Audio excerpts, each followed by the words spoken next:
Guys, welcome back to Maangi Official, a channel where you get educated, informed on various issues affecting mankind. During the week unapatanga, we are so busy, things are so busy, and in terms of life, like you have an 8 to 5 o'clock schedule. But during weekends, it is very important to learn to be taking what we call nature walks.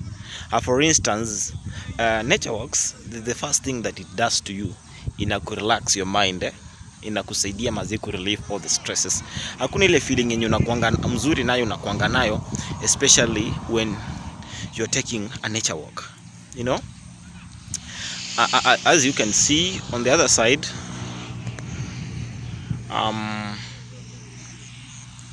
as you can see, like the place that I am in, it's a place that doesn't have to cost you in terms of finances, in terms of resources. You can look for a place where that is an open field around your place, a place that has nature. The beauty of looking at the flora and fauna, it really relaxes your mind, because the challenge with some people napatanga nile umekuwa kazi on Monday, Tuesday, Wednesday, Thursday, Friday, Saturday, lakini sasa ikifika weekend bado tena umeanza kuingia kwa biashara, umejiengage sana. Okay, it's good to commit yourself, but also during the weekend it's important to get time off the work. Unajua, for you to be productive, it's important you find a place uko na passion nayo, kitu yenye uko passionate about. Kama wewe ni footballer, as you can see on the other side, hawa say ni wasa wanacheza futa, so that means hawa say hiyo ndio kitu inawapea fun. Okay, for instance, as for me, I'm not really a big fan of playing, but I love doing hiking.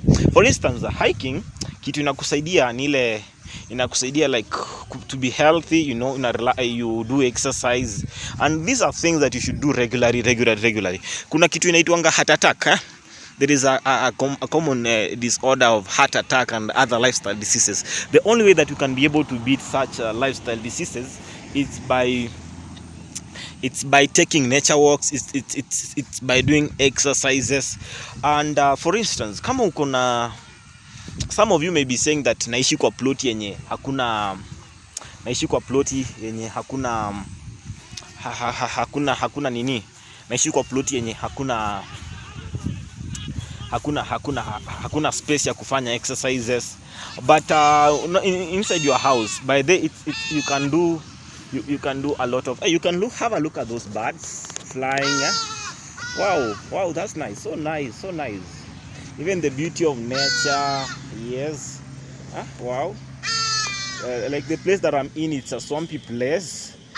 Place yenye very swampy, Even admiring the water that is here, it's something that can really, you can have a look. Admiring the water that is here, relaxing the breeze. Hizo ma insects ziko hapa ndani. Something that can help you. Oh, let me get back to our message. Nile, my good friends, how my birds will distract. Those birds are nice. Okay. Also, the nature is beautiful. So, nilikuwa nasema like even in your house, unaweza kuwa uko na ka space kadogo, but unaweza turn your place yako ikwe place unaweza fanyia exercises. The place unaweza every day there are some apps zenye unaweza angalia hapo kwa Google Play Store, ama pia kuna tutorials on YouTube zenye kuna watu wanafanya exercises zenye unaweza angalia, zenye unaweza follow up ili ufanye exercise. So it's important to exercise, and also during weekends, and also during free time, occasionally have some time to go out and walk. Some of you may be saying, mimi bana sina mrembo, niaje naweza tembea peke yangu. You can still do it. By the way, kama uko single pia like if kukulimit kutembea. By the way, unaona ukiweza tembea peke yako, kuna vile inakusaidia ku reconnect with yourself, and also to learn to love yourself, and also to appreciate yourself in various aspects. Sasa angalia hapa, I want you to look at the beauty of nature as we are winding up this episode. This is nature, and this is not a place that I used money to access. It's a place yenye iko free of charge, so the place iko free of charge. So these are places zenye unaweza tembea and ujibambe. Kama kuna maybe a hill hapo karibu nyumbani, kuna ka river flani kuna ka waterfall kidogo. By the way, kuna wase pia wana connect na nature by photography. By the way, mimi upenda photography sana. Nikishapiga mtu picha alafu ni edit, sometimes hiyo kitu inanipianga relief nyingine sipata kwingine. So there are so many ways of making yourself relaxed, but the most important thing is let's not be too busy with life. In life, it's important to get your time to relax and also refresh your mind. So that's where we come to the end of this time's episode. Till next time, I've been your host, Job Maangi, and the channel is Job Maangi Official. Do not forget to comment, share, Mutunguyas, also subscribe. Thank you so much.